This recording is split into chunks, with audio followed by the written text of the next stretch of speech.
Detholiad o llyfr glas nebo, Manon Steffan Ross. Ti'n cofio pizza? Gofynodd mam yn sydyn. Roedd hi'n gorwedd ar y lawnt, ei gwallt hi'n blethen hir fatha neidr yn y gwair. Yndo, ddim yn dda iawn. Wsti be?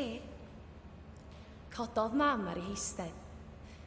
Yn y dinasoedd de, hyd yn oed mewn llefydd agos fatha Bangor, oeddach chdi'n gallu ffonio a chael rwy'n i ddod â pizza i dy dyd di.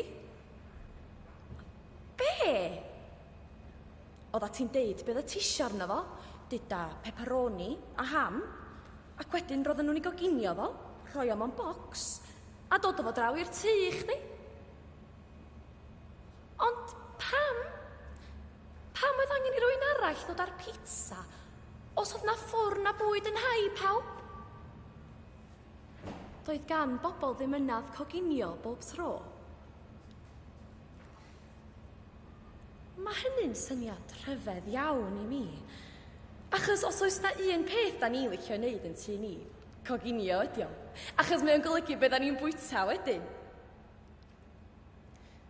Bydd mam a fi'n cael y sgyrsia yma weithiau, yn eistedd yn yr ardd neu ar ben lun tŵ yn y nos, neu o flaen y tân pan mae'n bwrw eira tu allan, a da ni'n trio peidio poeni bod y llysiau yn y twnnel tyfu'n mynd i farw. Sgyrsiau am yr adegau cyn y terfyn. Am bethau fel y we, oedd yn anferth ac yn llawn gwybodaeth a lluniau a geiriau, ond oedd neb yn gwybod yn iawn lle oedd o. Neu ryfeloedd, pan oedd bobl bwysig yn ffrio, ac wedyn yn cael bobl llai bwysig i ladd i gilydd. Mae mam yn deud, roedd o'n gwneud fwy o synwyr cyn y terfyn, yn aml. Ond dwi'n meddwl ei bod hi'n golygu ei fod o ddim yn gwneud llawer o synwyr ar ôl y terfyn.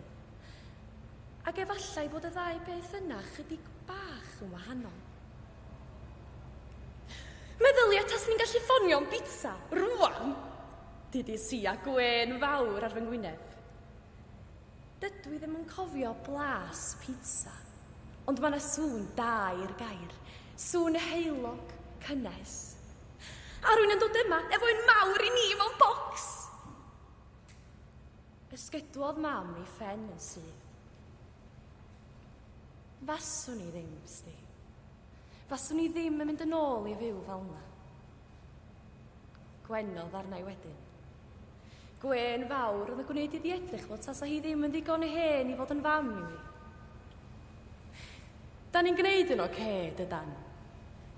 Yndan, siŵr, da ni'n neud yn iawn. Edrychodd y ddau ohon ni draw ar Dwynwen, oedd yn canu rhyw gan wirion ro'n i wedi chyfansoddi i rwdro. Archnofa, mae hi'n dechrau bwrw glaw. A dyma hi'n taflu'r dail i fyny'r awyr, fel ei bod nhw'n disgyn fel glaw am ei ffen. Chwarddodd mam.